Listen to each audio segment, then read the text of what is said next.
in this chat about why it is that I had left my spiritual teacher and community.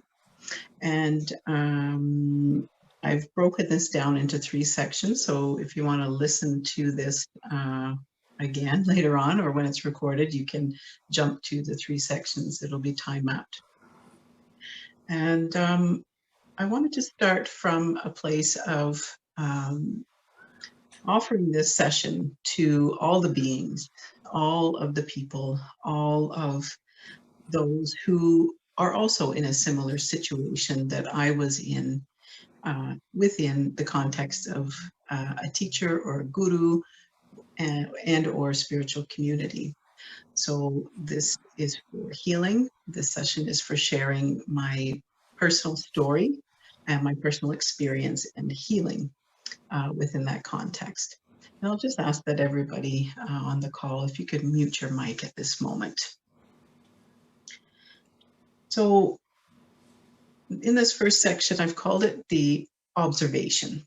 So this is all the observations that I made leading up to the point of leaving my teacher and community.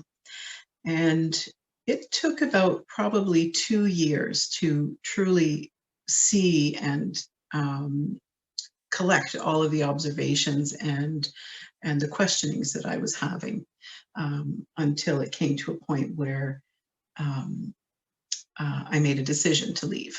So what I realized was that sooner or later in any relationship, whether it be due to personal internal observations, or someone dies, that all relationships end.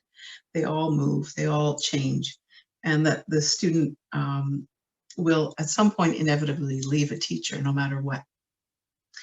And I found that an important point to think about and contemplate as I was going through it. As I had a strong need to do something different and to explore different avenues. And it was coming to a point where that was where I was headed. In some ways, I felt that I had graduated. I had been with my spiritual teacher for 20 years or so. And from the time I was 19 when I met, I was 19, till the time I was 39. And I had learned an awful lot in that time. I learned so much, and it gave me a very rich background in which to live my life and sort through my life in the teachings that I did receive and in the learnings that I had. So I just wanted to also note that it was a very rich and enriching background. I felt it was very much like when you're living at home and you're 18 and it's time to move out of the home. You know what your parents have given you, and now it's time to leave. And I realized that. And I also realized at the same time that my leaving, because I was asking about how does a student know when your contract is up with a teacher. And I was told that the student knows when that time is up. So I knew that just from observing many, many students throughout those 20 years, as you can imagine, I knew from observing when they would leave, sort of the situation that I would be in or how I would be perceived. So I knew that I wasn't going to get blessings to leave, in fact. And however, I needed to leave. So I found my own way of maneuvering through that. And I did bring a lot to my former community, and I do think that I have something relevant to say here about leaving. And as I felt that there were some things that were missing. And so inevitably, when one feels that there's something missing, we look for something else or something different. I can't say that I know what I'm looking for yet because it's still quite fresh. It hasn't even been a year since I left, but I just knew that there was something, and that it wasn't possible to access that something where I was with that particular teacher or group. And I honor what I've learned, as I find it very valuable for me, and in fact, actually helped me to leave and helped me to see in many ways.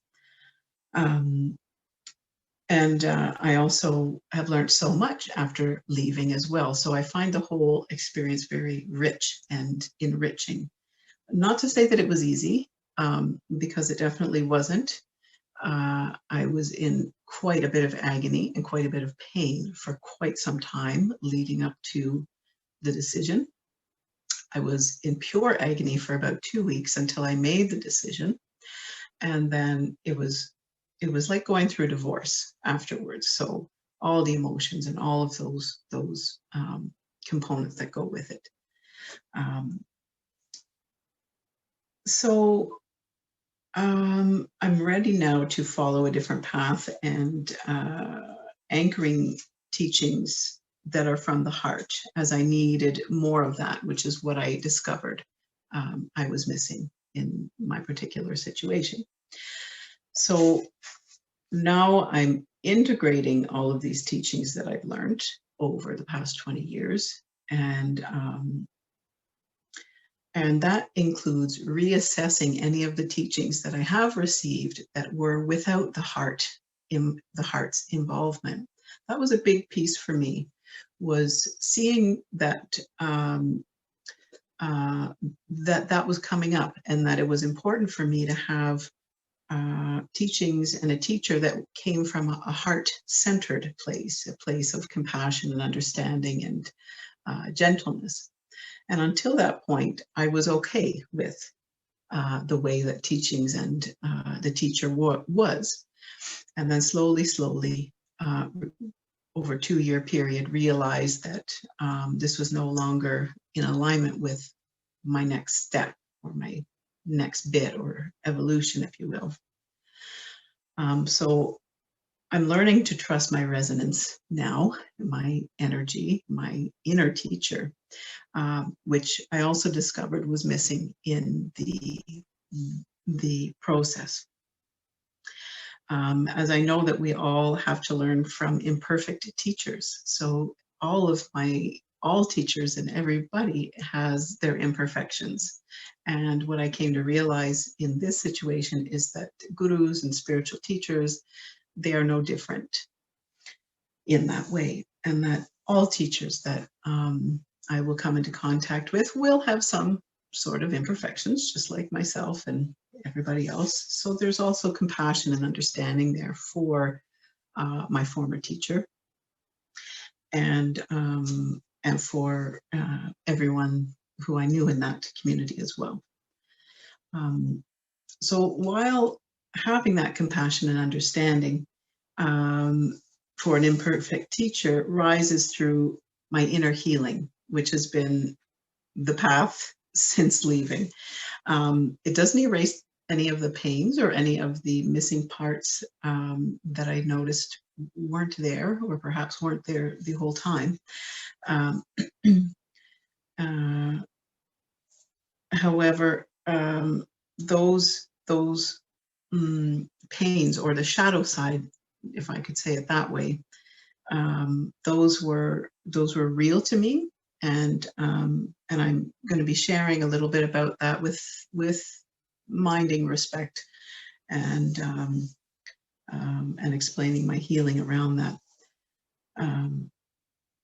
And I'm sharing it so that others may also be able to recognize this in their own experiences, especially if they are going through the same thing or questioning, as this wasn't taught in my lineage or in my my background. This way of critically thinking and thinking outside of the teachings or indoctrinations that I received. So it's important that when we look at, or it was important for me at least, when I look at my experience, that I gather from other resources, and I'll get more into that towards the end, sharing of resources for those who want to learn more and read more for themselves. So it's definitely been an empowerment going through this process, and it will be an empowerment for anyone who does leave their teacher or their community. It may not feel like it at first. It may feel very much like pain and hurt. However, when it's time to leave, it's time to leave, and it's an undeniable force at some point. Just like when someone is in an abusive relationship and they get to a point where they recognize this is no longer working for me, and you just have to go. You just have to leave. So when a student leaves a teacher, which is inevitable, as I was talking about, the heart-anchored approach is that the teacher will give the blessing and is happy for the student, because they know that they themselves as a teacher have given them everything that they could give to them, as the student was ready to leave and is ready to leave. So what in many contexts, though, and what I'll be speaking about shortly in relation to cultic groups, or also called bounded reality or high demand groups, those are all the same words for cultic, because cultic can sometimes really trigger a certain reaction. Bounded reality or high demand group, I'll probably be using those terms interchangeably. So when a student leaves the teacher, for example, and is reprimanded or in some way punished or looked down upon for leaving, then the student isn't supported in their leaving. And that was indeed the situation for me. And it's not anchored in the heart, that approach. So I keep coming back to the heart, because this is where I feel, for me in my situation, the parts that were missing. And the gap between what I needed and what they were able to offer was growing and growing and growing. And I kept seeing more and more clues, or Creator was giving me more and more clues that this was no longer resonant with me. And it was a very, very important observation to make. Very tricky also, because in my situation, it wasn't as blatant as in other communities or in other teachers, perhaps, that you would, the famous ones that you would hear about, or that you can find lots of information about. Mine was more subtle. So it took great skill, actually, to be able to observe and make the observations that I did. And luckily, it was supported. As I kept digging and digging and digging, I kept seeing, more and more and more, like, okay, this is what this is. Okay, got it. So what was missing for me, in my experience with the teacher and community, was a heart-based approach that honored and embodied compassion, understanding, and love. Also, what was missing was attention to the inner teacher as a guide. Once we get the hang of it and we have an outer teacher, then the attention goes to the inner teacher. And for me, that was missing. That was always missing.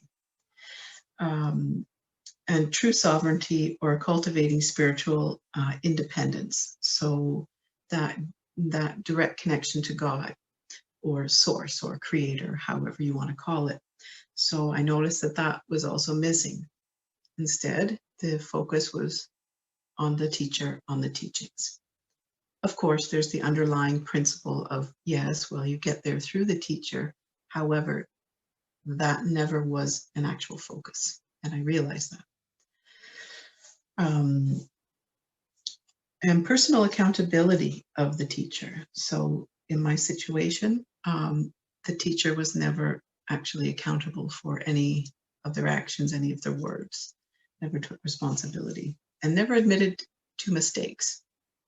This was very important that I didn't realize until after I left, that that was what was happening, and that was part of what I was having conflict with inside, because we're all imperfect, essentially. And in this particular teacher, there was a facade of perfection that was being upheld and transmitted, and that no longer resonated with me.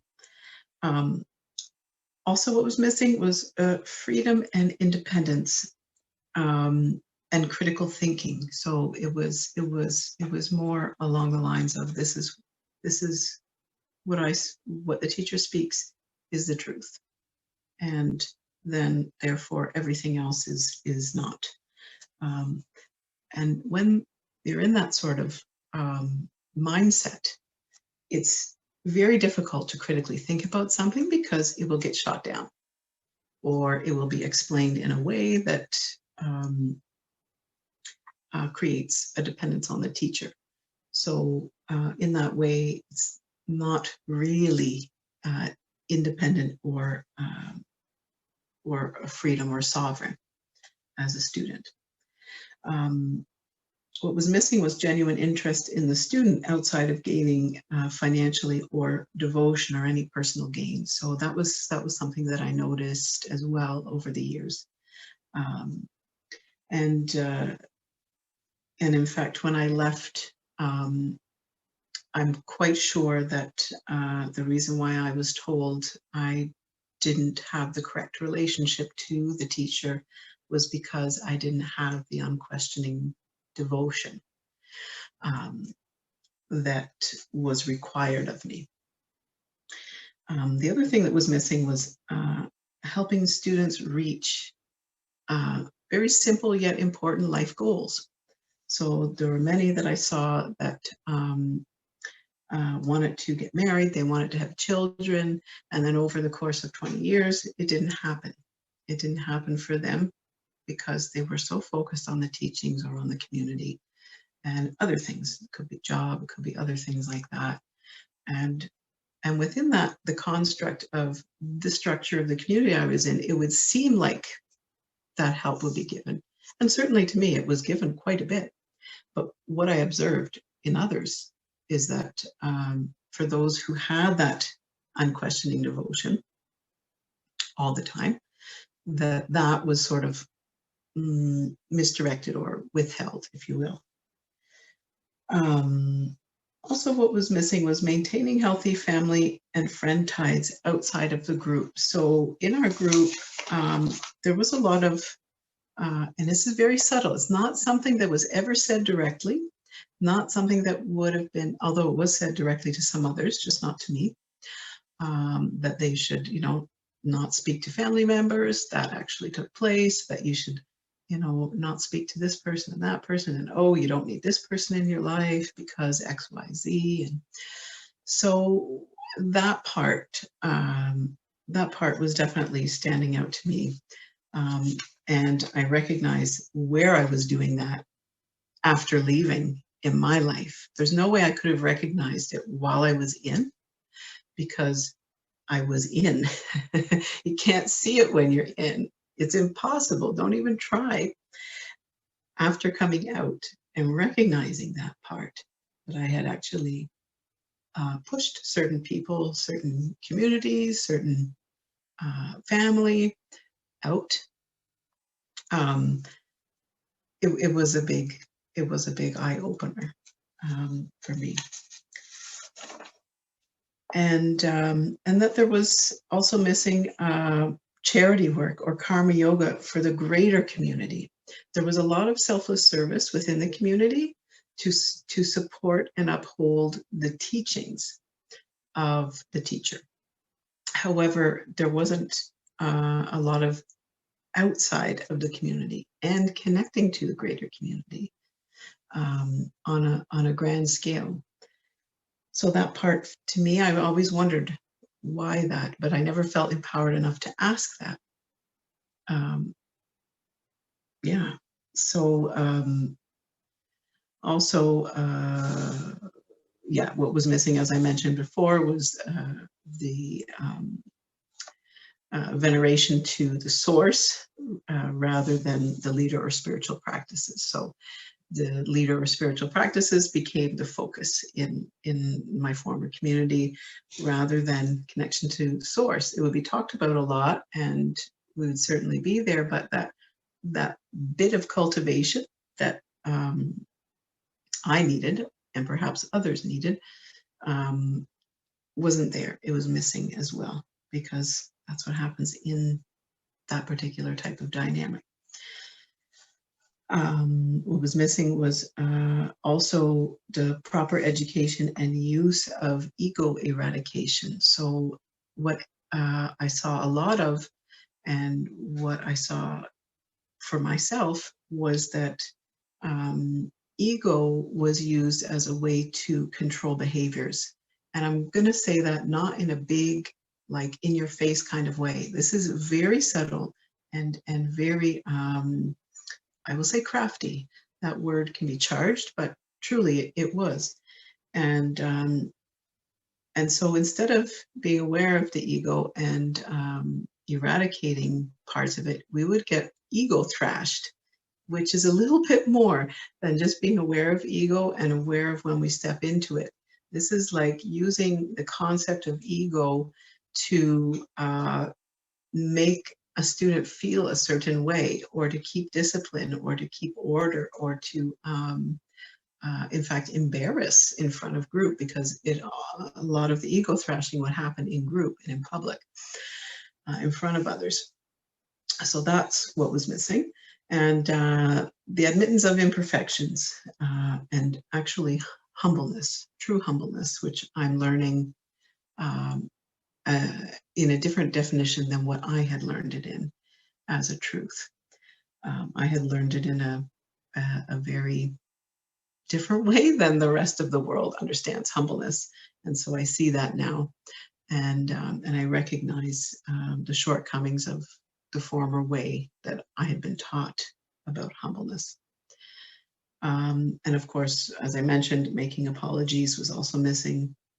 And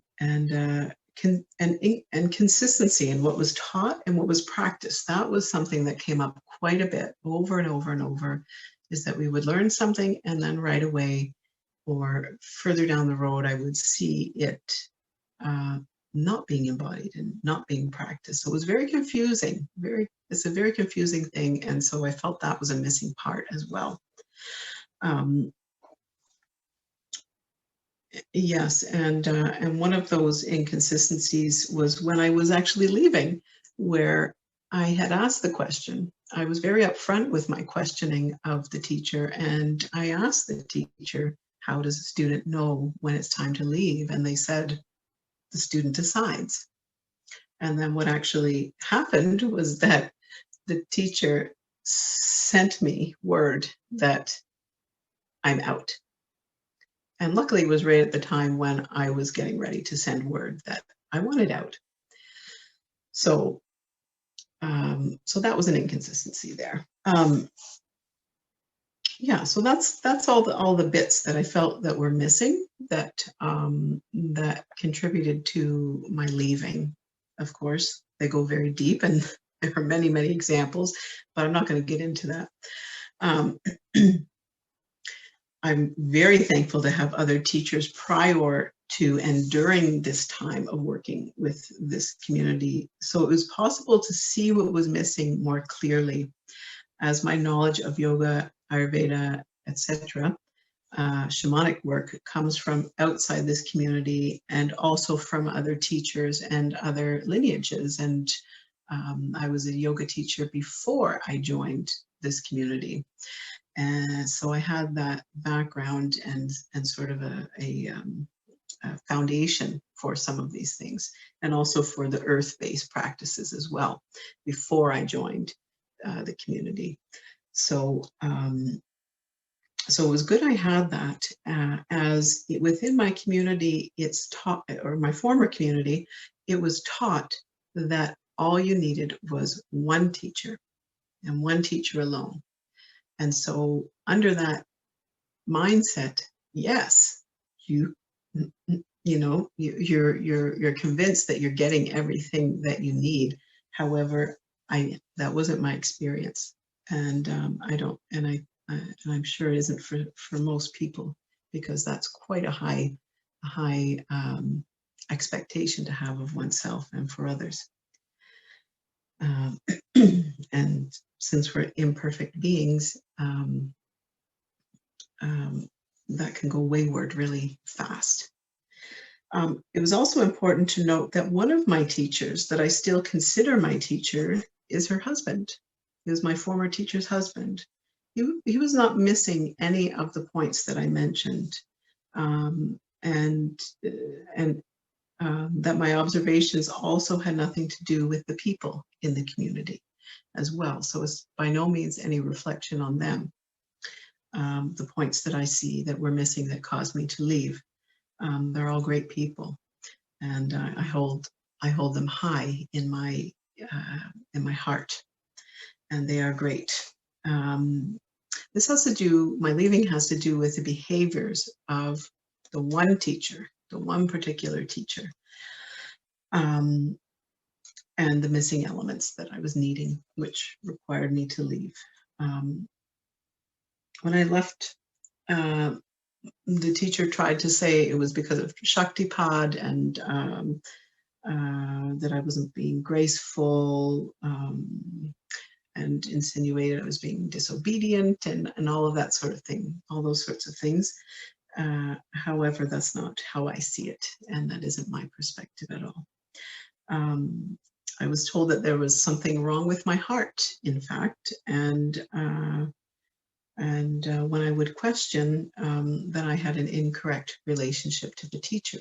And now I do actually understand that, but it's not what the teacher was meaning at all. I did have something wrong with my heart, but it wasn't, it was that it was missing something that couldn't be gotten there. And the incorrect relation to the teacher was that I was actually trying to maintain my sovereignty while learning, and not blindly following. So that brings me to the end of the first section. So if there are any questions, I certainly welcome them now, and I'll get into the healing, and then how to recognize these behaviors and these traits later on. Would I please redescribe the ego thrashing aspect? Okay. So in yoga philosophy and in many spiritual traditions, we have this concept of the ego. And the ego, as one of my friends calls it, it means edging God out. So it's all those times where we listen to sort of our doubts or our inadequacies or our insecurities and that sort of thing, and sort of take the low road in our journey. In Christianity, they will call it the devil. So there's the ego itself is important because it differentiates objects between other objects. We need ego. We need ego to define ourselves, so that we don't get lost into collective consciousness. And in spiritual backgrounds such as mine, that was yogic and shamanic as well, we learn how to recognize when we are coming from the place of ego. So we recognize it and allow it to dissolve, allow it to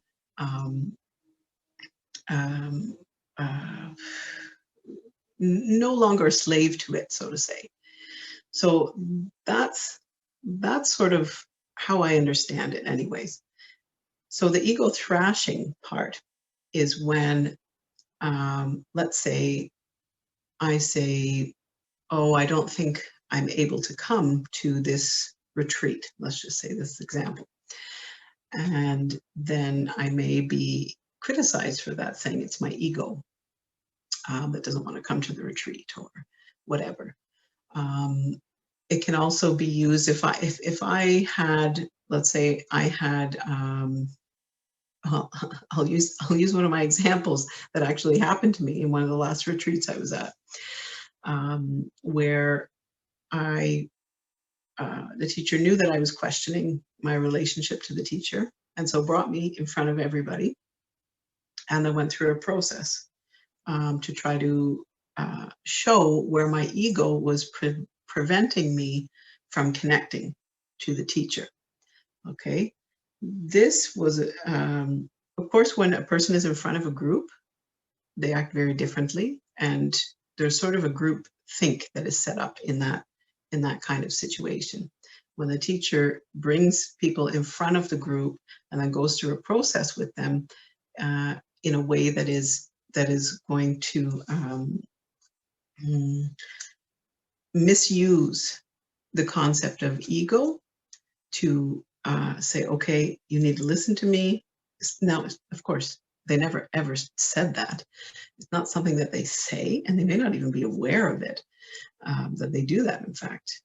I hope that they're not aware of it, because that's just a whole other level of, yeah. So the thrashing part is misuse. It's like an abuse of the concept of ego to try to exercise power, exercise authority, exercise one's superiority. So in that kind of way, it's more like an abuse. It's an abuse of the concept of ego. And that can happen a lot, you know, and I think it does happen a lot. So it's important. That's an important point to me to speak into. Mm-hmm. If there's no other questions in this part, I'll just go on. Right. So this next part is about the healing. So to me, that's the most important part. Coming out, that was a big step. But then the healing part is it'll make or break the person coming out of a cult or a bounded reality or a high demand group. So I didn't, of course, recognize how much of a high demand group I was in until months later, until I kept researching and kept diving into it. And I just want to read to you exactly what a cult is. I'm going to use the word cult because it's easier to say than bounded reality or high demand group, but that's exactly what I'm also saying. So a cult is a group or movement exhibiting great or excessive devotion or dedication to some person, idea, or thing, and employing unethical, manipulative, or coercive techniques of persuasion and control, such as isolation from former friends and family, debilitation, use of special methods to heighten suggestibility and subservience, powerful group pressures, information management, suspension of individuality or critical judgment, promotion of total dependency on the group, and fear of leaving it. And I just want to put my own personal side note in there, is that I was petrified to leave my group. Petrified. I didn't know how scared I was to leave the group because of all these concepts I had around it, and that I had been actually taught and indoctrinated into about the spiritual teacher and what happens when you leave and what could happen. The other one is the cultic group is designed to advance the goals of the group's leaders. I saw that very clearly. And to the actual or possible detriment of members, their families, or the community. Okay, I've seen things happen. Let's just put it that way, to other people as well. So basically, the criteria for acknowledging a group as a cult is that the group is led by one or few individuals who are charismatic, determined, and domineering. And the leaders are self-appointed and claim to have a special mission in life. Frequently, that mission is Masonic or apocalyptic. And leaders answer to no higher authority, such as an oversight board. So there's, it's usually them. They are the directors. And sole interpreters of the doctrine policy, which may change frequently, whimsically. I saw that a lot. The group centers its veneration on the leaders directly rather than God or higher political power, science, or whatever. The group structure is hierarchical and authoritarian. Rarely you will find an open election in a cult. The group tends to be totalitarian with elaborate rules and rituals that occupy large parts of every day. And to break a rule or ignore a ritual carries the danger of expulsion from a group. The group usually, and I've seen that as well, the group usually has 2 or more sets of ethics, one for the leadership, another for the membership, and one for outsiders. Another for insiders, a relaxed set for recruiting purposes, and a much more demanding set for the committed members. Definitely that was there. And the group usually presents itself as innovative and exclusive, even elitist. This was, of course, all that I'm saying in these points. These are things that are not explicitly said. These are things that you have to see through a different lens other than the one that you look at when you're in a group. You actually, it's almost impossible to see this. If someone had showed me this 4 years ago, I would have said, no, I'm not in a cult. The group has 2 main purposes: recruiting new members and fundraising or making money. And it's unlikely to support or even encourage legitimate charity work except as front for recruitment. So that was one of the points that was missing for me that I recognized. So that gives a little bit of a definition for cult, as I want to just make sure that that's clearly understood before I go into the healing part. So as I mentioned, it took me 2 years to slowly come to the realization that I was in a high demand group. And looking back and sorting through 20 years of involvement and seeing dozens of people come through the group and leave really gave me clear evidence that yes, I was. And I can acknowledge that now without fear, because I was very, very fearful at the beginning. And I also reached out to other ex-members and people who had been in the group as part of my healing. It was very important to validate my my experience and see that the others had similar experiences. It was very healing and it was very empowering because I felt like I was crazy. I felt like I was going crazy. And there was this one camp that was, against anything that I was saying. And then there were people who were like, yeah, you're totally right. And we have all seen that. So it really gave me encouragement and it really helped in my healing process to connect with others of the like. So, a little bit about my backstory is that I was introduced to healing, energetic healing at a young age. I was probably 15 or so when I received my first energetic healing, through healing trauma that I had been through. And I'd always been very interested in that part and actually became a healer myself. And that's primarily what I do now in my life. And so when something happens to me, of course, I'm going to go for healing. That's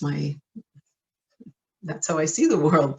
The whole point is to heal from whatever we come into contact with.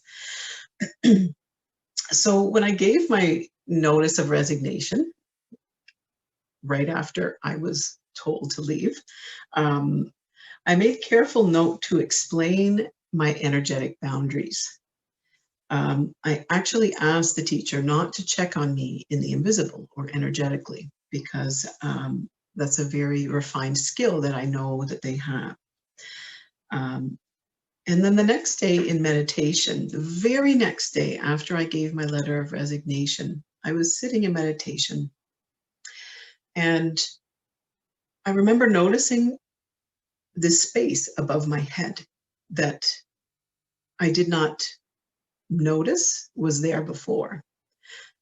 And as I noticed that space, I started to feel my entire energetic grid. And I realized in that moment that that was the first time in my adult life that I had access to my entire energetic grid, and that my crown did not have a cap on it. That's what it felt like. I had a cap on, but I didn't know that I had a cap on until the cap was off.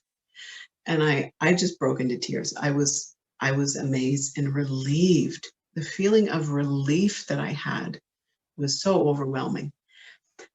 And I knew then that the teacher had respected my wish for energetic boundaries.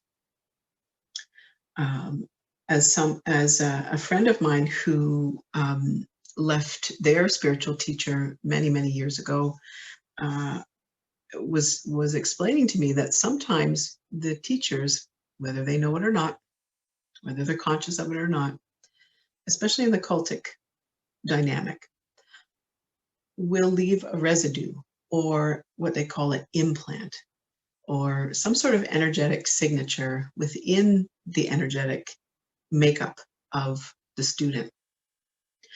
For some, it could be in their solar plexus, for their power. For some, it could be in the throat for their speech.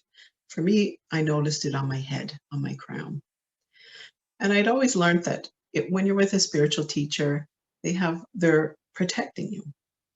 But there can also be a not only a protection, but there can also be other purposes for that. I don't even know what to call it, but for that energetic connection, shall we say. So it's important, and it was important for me. And I knew, and I had that experience before my friend even told me about hers, or that this is something that happens. So when I noticed that my crown was completely open, and I had access to my entire energetic grid, and I was free in a sense. I was free and open. That's what it felt like. I knew that I made the right decision, and I knew that it was the right thing for me to do, and how important it is to check that out for those who have left a teacher or a cult in any sort of way. And because there may be energetic obstructions there, again, whether it was intended or not from the teacher or group or leader, it doesn't matter, but it's important for the healing, the self-healing, to check into that. So luckily, I was aware of that. And I was very scared, and I was a wreck for weeks and weeks, as I was under the belief that I needed only her in my life for spiritual evolution. So now how to proceed? Now how, if I don't have that, how do I go about my day? I went through a complete existential crisis where everything that I believed about myself completely flipped on its head. And then I had to sort through all my files of, is this real? Is this not real? Is this part of me? Is this part of the former dynamics that I'm no longer seeking or part of? So a really big sorting, which I'm still going through, in fact, and I think it will continue by way of clarity over time. And I also recognized all the insecurity and fears that I had, that I was carrying, as after reading more and more about what happens to the student in cultic dynamics, is that fear gets used, or insecurities become used as a way to maintain control, I guess is the word. And I had felt for 20 years before I would go to any workshop, any retreat, especially the retreats, any class with this teacher in community, I would feel anxiety. I would feel fear. But guess what? I was indoctrinated to see that as the ego. And indeed, I'm sure there was a part of that. But really, it was me going, this, is not quite feeding the heart, as I was explaining earlier. And so I remember after, oh gosh, it was probably my 18th year of going to retreats and such. I remember thinking to myself, why do I still fear going to a retreat? Red flag, FYI. Because the fear wasn't about going to the retreat and meeting my ego in the retreat. Well, there might have been a tinge about that. It was all the other dynamics in meeting the teacher, in fact. So that was very relieving, to not have that, to not be in that situation, to have taken myself out of that situation where I was, just I kept on going because I thought, oh, well, that's something I need to get over. That's just the ego.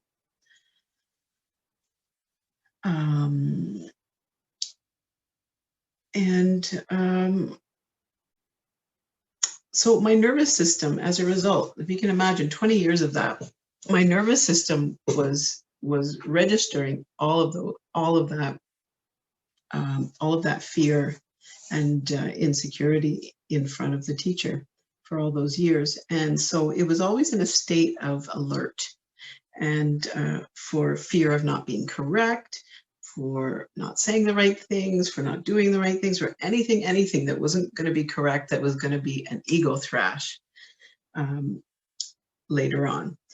And it was often very subtly disciplined, and in a public group setting where, it could be a remark that was said to everyone, but really it was meant for you, and only you would know that. Only I would know that. So I sought an experienced healer who immediately picked up on this fight or flight buzz that was in my system. As I mentioned, I go towards healers, so that's my way of going about life. And she saw some other bits that were off in my system too. So we addressed that. We were able to heal that part of my system and organs that were always in that fight or flight mode. Which is very important for someone coming out of a cultic dynamic, because if not, it's still going to be on some sort of fight or flight mode. And so we had to address some underlying things in order to address what the healer was seeing. And what the healer was seeing, and they come from an Eden energy medicine background. So they have a certain way that they look at the energetics, certain lineage or way that it comes for them. And so in this lineage of energy medicine, there's an energetic structure in front of the heart, out in front of the heart, that's related to purpose, related to your relationship to your life's purpose. And so energetically, the healers can see that and see what's going on around that. And so they explained to me, even before we went in, that often for people that are in cults and high demand groups, that this purpose will be off to the side and or shattered. So it will be changed in some way. And indeed, the healer did see that mine was not aligned, not where it should be. And I was like, wow, okay, this is real. I just kept getting validated more and more as I went into the healing that, okay, this is real.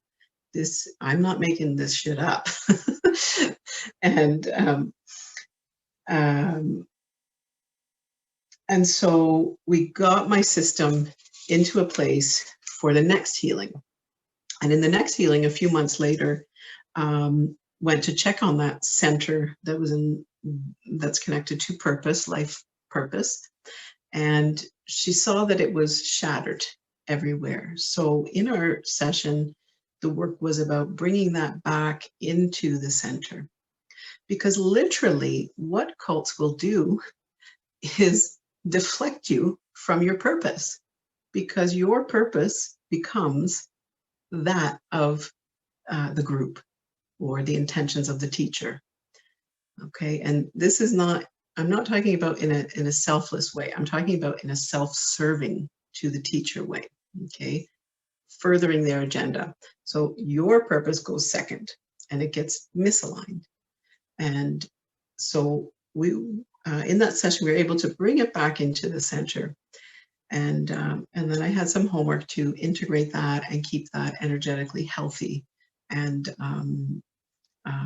so it would settle in that way. And that was quite a change, very subtle, but a big change for me to go through that. It really showed me the depths of healing that are required. You just can't step out of a cultic dynamic and expect it right away, everything to be okay. It's really a process, and there are many layers to it, which I'm still going through.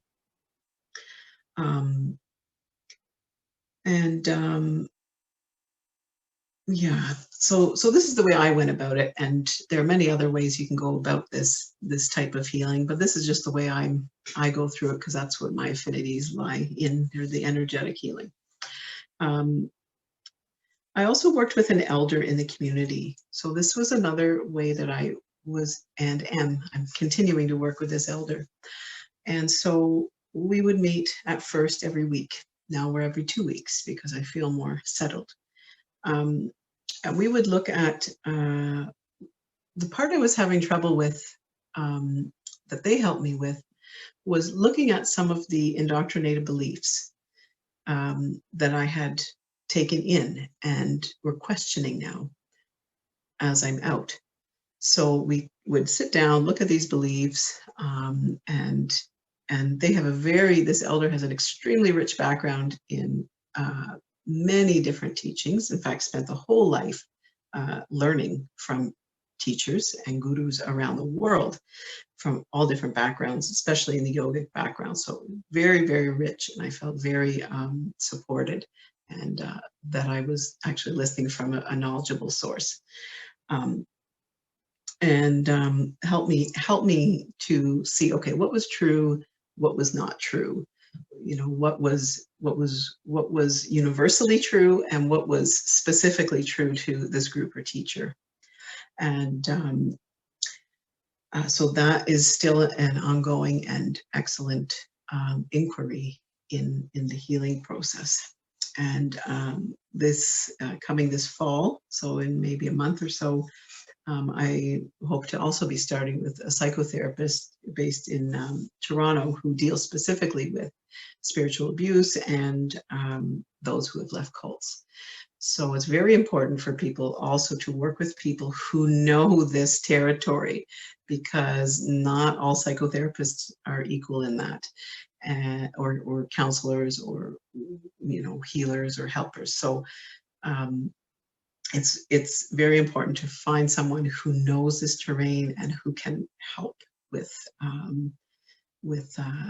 navigating that, so that we can look at all those files and see what resonates and what doesn't, so the healing can come. And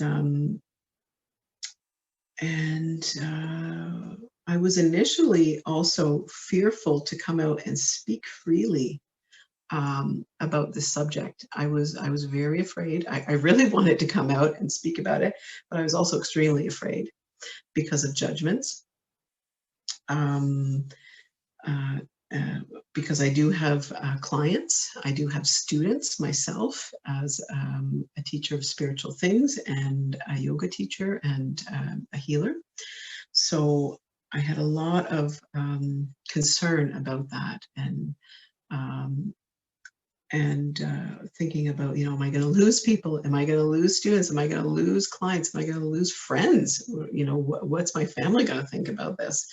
And what I learned is that anyone can join a cult.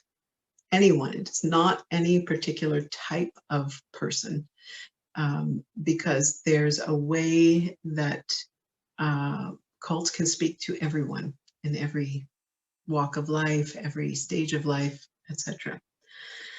So, because that's a question I would get at the beginning was, well, but what kind of, you don't seem like the kind of person who would get involved with a cult. You know? Yeah, nobody thinks they are when they get into it. I certainly didn't. And I actually, my daughter told me years ago that I was in a cult. And I said, no, I'm not in a cult. And she was right. Um,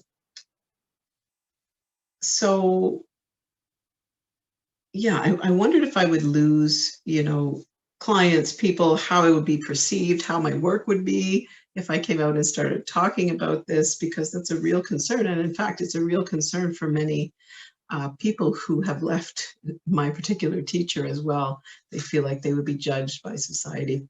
And for me, I felt like it was so important to share. And at this time, especially where the guru spiritual teacher relationships are changing and moving and upgrading and getting revitalized in so many ways, from people speaking out and people speaking up and sharing their experience and their healing at this time. I think it's part of that, because there were so many centuries where we where the students were indoctrinated to accept abusive dynamics. And I think now is a time where people are actually standing up. And my teacher used to always refer to the abusive techniques of other people, like Gurdjieff.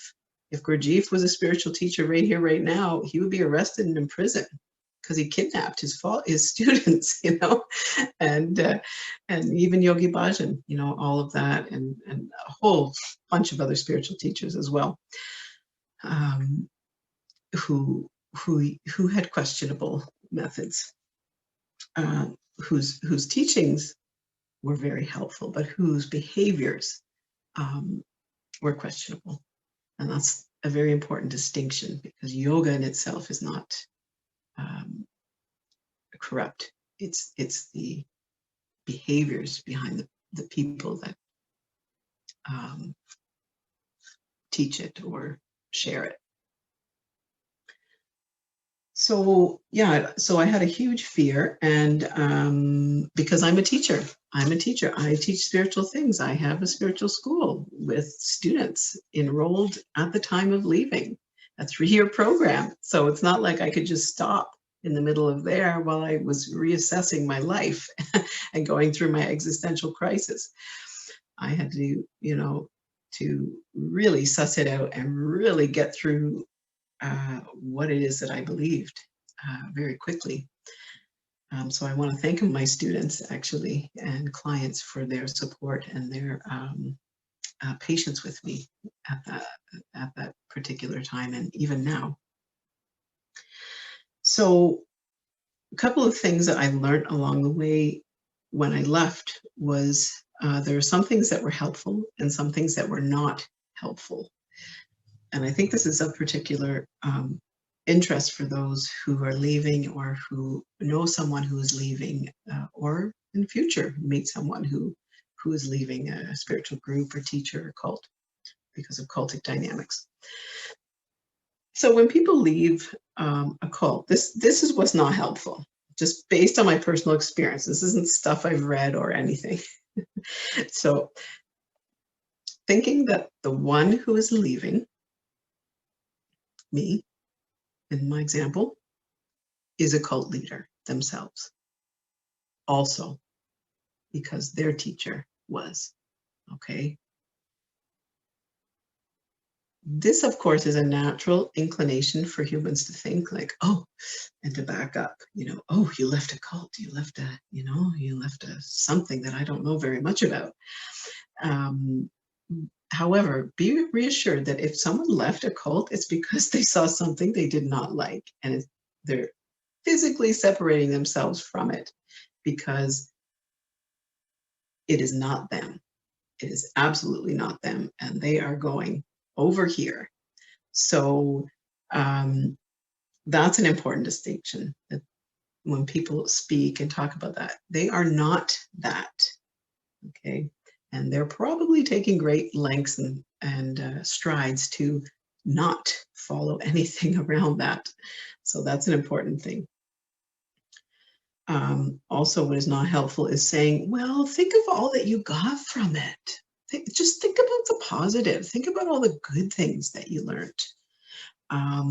Because this bypasses the harm that the person is actually experiencing and has trauma from. So I definitely, this was a trauma. This was a traumatic experience. A long traumatic experience, in the same way that, as I was mentioning, like in an abusive relationship, you may not have seen it all the way through, but then when you finally had enough and it's time to leave, it's enough. And you definitely don't say to the abused person, well, think about all the good times in that relationship. No. So just don't ever say that. Another thing that is not helpful is disbelief.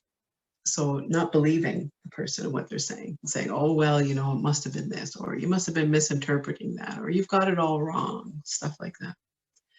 Another thing that's not helpful is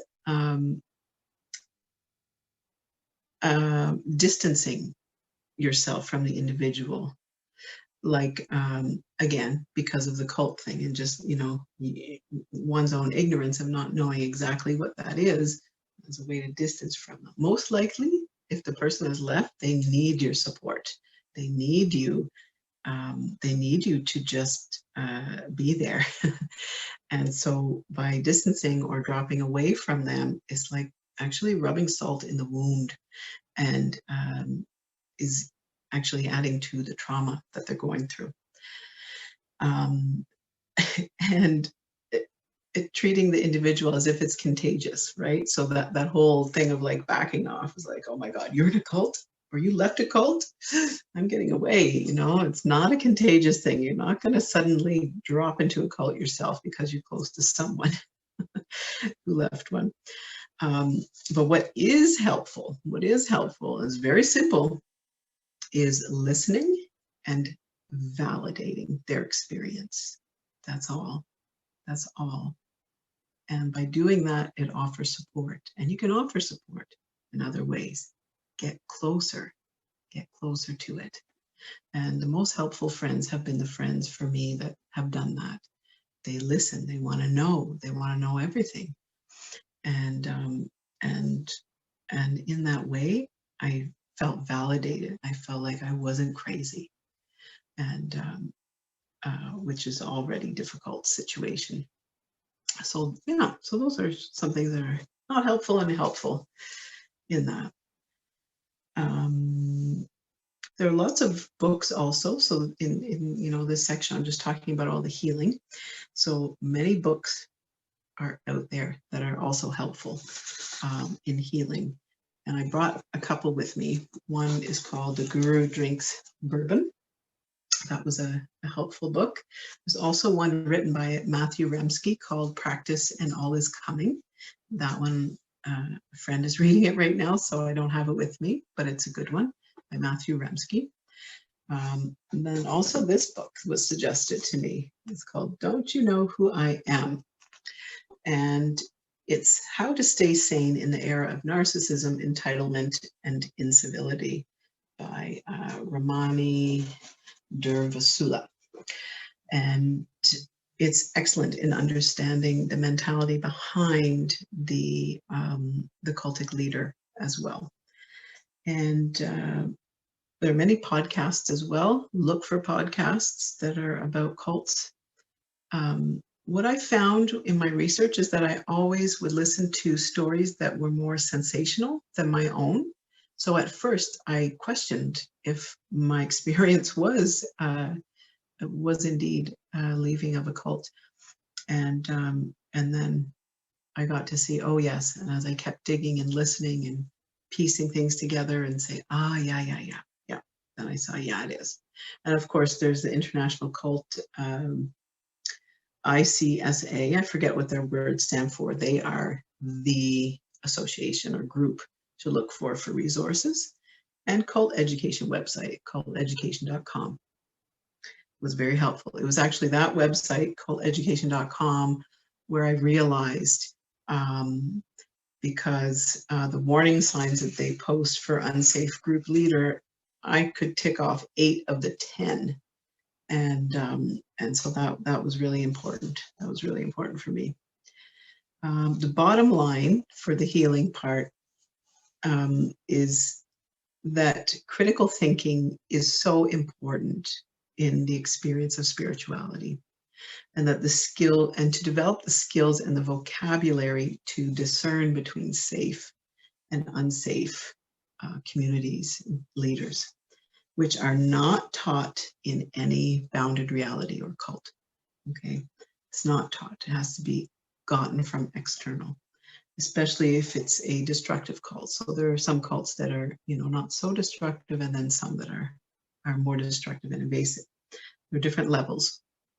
And that has to be sought outside of the teachings and indoctrinations that you've received. So it won't come from within. It won't come from, you can't ask the cultic leader, are you a cult leader? They're not going to tell you that. I've noticed and this is my own observations, is that those who leave a group or leader and name it as cultic behaviors, okay, they actually actualize it as such, are able to heal and move on. This is just my personal observation thus far. And those that don't never quite realign with their purpose, as it's still unhealed, and it might turn into addictions or mental health issues or suicide. And in some cases, it may actually result in the person going actually back to the community and the leader, because they haven't seen it from a holistic perspective yet, to be able to say, oh, okay, I recognize these behaviors. So they go back to what is comfortable. I've seen that. I've seen all of that happen, actually. Yeah, so any questions so far? I just have one more section to go through, and that's all about the awareness. But before we go into that, any questions about the healing part and what I've kind of said? And feel free to pipe in or type it in the chat. Okay, what was the biggest help in your healing? Boy, okay. I think I would have to say is speaking with others who left the same teacher, because I wasn't sure right up until I left. And even then I wasn't sure if what I was doing was correct or right or crazy or what. I just remember walking in the field one day while I was discerning, do I stay or do I go? Just like the song. And I was walking through the field and I was so upset. I was just crying my eyes out. And I remember saying, I just have to go. I actually yelled it out to the sky. I just have to go. So I made that decision. And then after I made the decision, I started talking to people and finding out from people who had been there for a short time, people who had been there for a long time, people who had been there for medium time, all different times, and in all different devotional ways. Some were not so devoted, some were very devoted, and that the experiences were correlating, and that they were making sense, and that they saw the same things that I saw. And they saw different things than what I saw. In fact, my experience wasn't even the most dramatic at all, by far. And yet I was having so much trauma from that realization. So talking with them and having it validated, just the validation, because no one on the inside validates what I'm saying.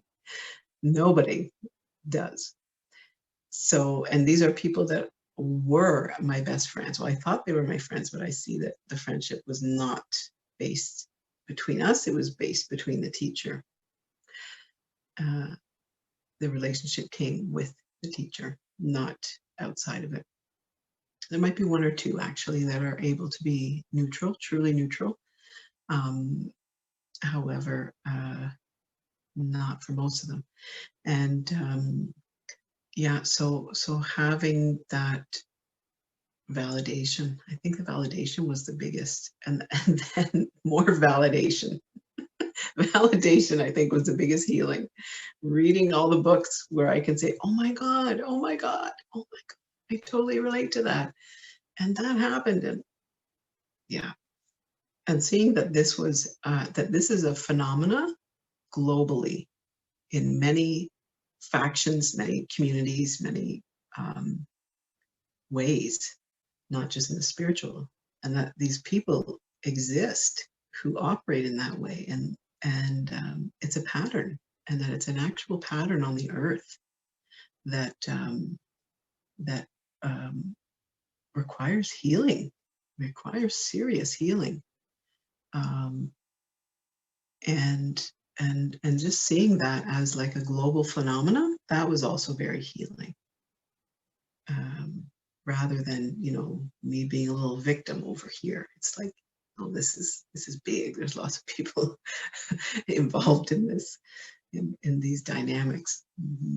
The third section, which I'm calling the awareness. So for me, as a healer and a teacher, it's very important that this experience that I've lived is shared, and that perhaps that this will be helpful, as I was saying in the beginning, to help all beings from this. That is the intention of this. It's not to cause pain for anyone else. It's to, in fact, liberate others who may be in the same situation.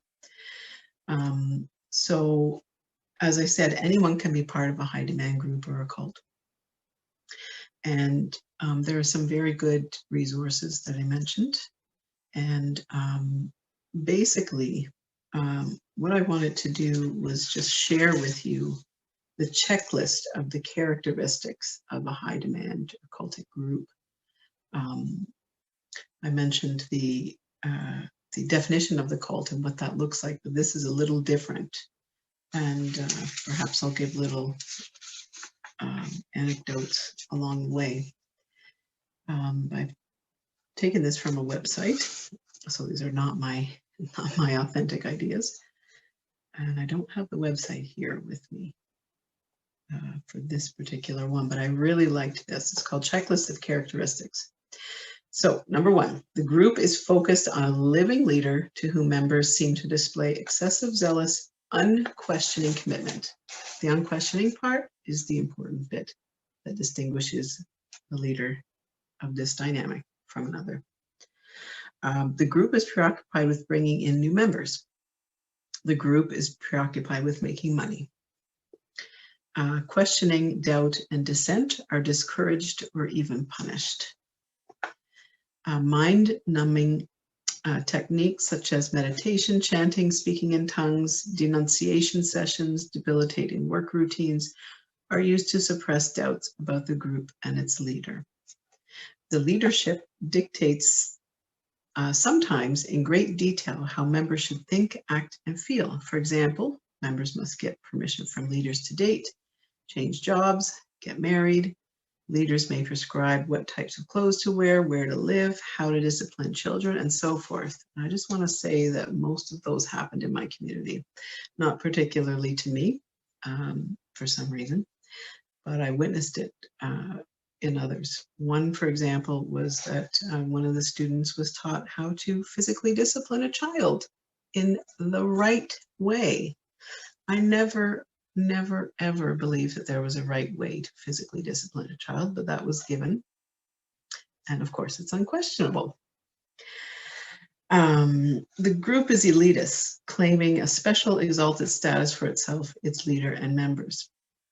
The leader is considered the Messiah or the Avatar, and the group and or leader has a special mission to save humanity. So I can speak for myself on that one, and that when I was in it, and I was in that mode and in that belief state, that I did actually feel separate from people and felt like I was somehow better than them because I had a spiritual teacher and some people didn't. And I remember having judgments about that where, I think, oh, well, they don't have a spiritual teacher, so they are not living their lives to their most maximum.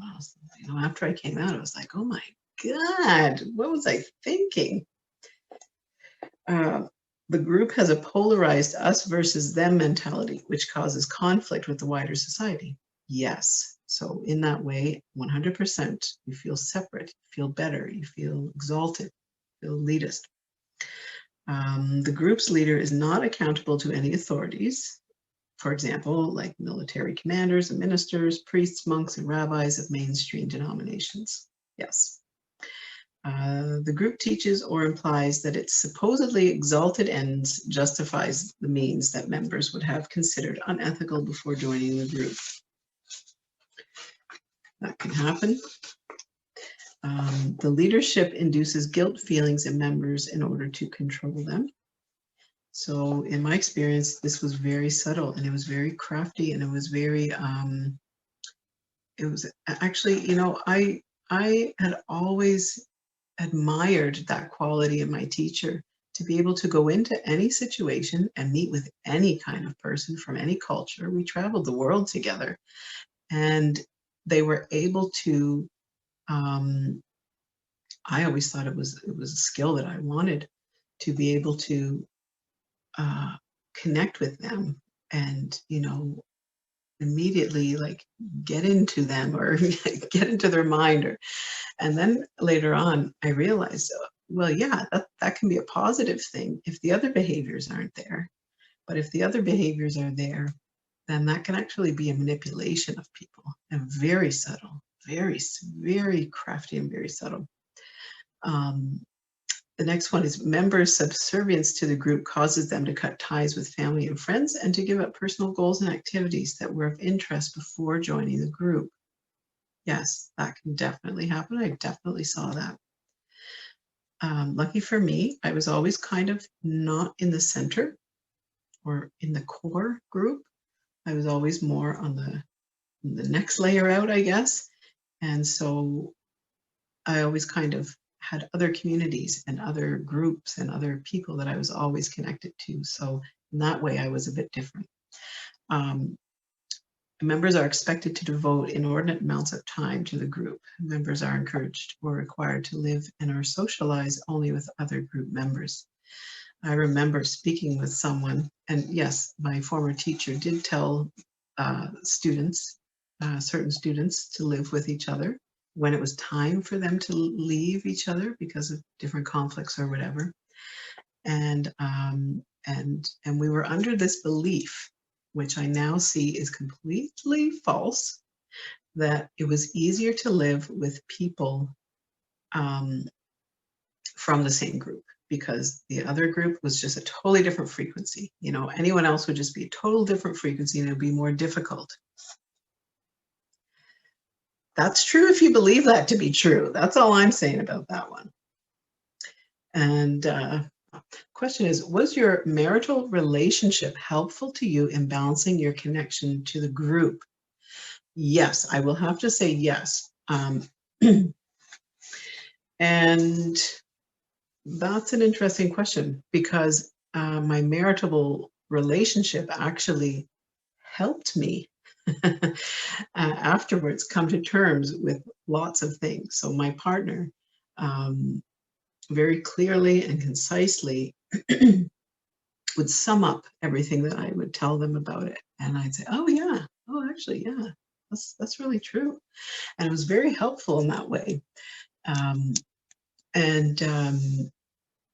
actually, we had been together for 17 years now, and never married. And I was waiting for him to ask me, and he asked me after I left the group. Um, and he shared that that he actually had some resistance he didn't realize until after I left about asking me to marry him because of my intensity or rigidity or whatever I was in this group with this teacher. And yeah, so after I left the group, everything opened up, and he opened up, and he asked me to marry him. But he very much kept things, yes, um, clear. I will say, he allowed me, like he's not a controlling type of guy, but he would, you know, I did everything I wanted to do basically with this group and with this teacher, and but yet, you know, he kept his judgments to himself. But he saw a change in the last few years, and so did I. And I'm sure that that's what actually generated my leaving. He saw a change in the teacher. I saw a change in the teacher. He saw was basically, you know, he summed it up very succinctly by saying they're a business person and they're militant. So those two things together basically sum up the experience, and he was really good at saying that. If you ever want to learn more about the signs, or if you're not sure if your group or leader is safe or unsafe, then I do recommend going to culteducation.com and look at their warning signs list, because it has 10 warning signs for unsafe group leaders. Again, we had I had 8 of those ticked off, and then 10 warning signs of behaviors of the people involved in the group as well. And then what are safe? What are actually safe and healthy signs in a leader and in a group? So that can be very helpful for people who are questioning and people who want to stay on the straight and narrow. Because I really do believe that there are healthy, proper teachers, and they do exist even amongst all of these sort of various degrees of healthy and safe teachers. And so at one point I felt like just giving up on everything, you know. Does any, you know, are there any proper teachers? And then I realized everyone's imperfect, and as long as the teacher knows that about themselves, I think that's important. But if they have an exalted sense of self, then that's important to note also. Can I describe the initial draw to having a guru? Yes. The initial draw was that, well, I wanted to be, I almost became a monk before I met my teacher. So I always had a very strong spiritual connection. And I loved meditating. I loved all of that. And I learned about gurus and spiritual teachers because I didn't know about that before. So I learned about that from taking my teacher training, my yoga teacher training. And I fell in love with it. But the teacher of my lineage was dead, so I couldn't fall in love with them. And I learned about how important it is to have a living teacher if you are choosing, you know, to have a guru, because they need to be able to guide you individually as well. I need to be able to ask questions. You can still call on, of course, the energies and the guidance of the deceased teachers, because I believe, anyways, that the spirit exists throughout all of time and space. So that can be there, but there can be more of a direct connection. So I was looking for that. I was looking for a direct connection. And then a friend introduced me to my former teacher, who wasn't a spiritual teacher at the time, actually. That came later on. They were a healer and a shaman, and I felt very connected to that part. So, and then they also in their development later on became a yoga teacher and took a yoga teacher training and spent some time with some gurus and such. But their main teacher was a shamanic teacher. So they weren't taught how to be a spiritual teacher. They were taught how to be, from their lineage of healing, which was shamanic.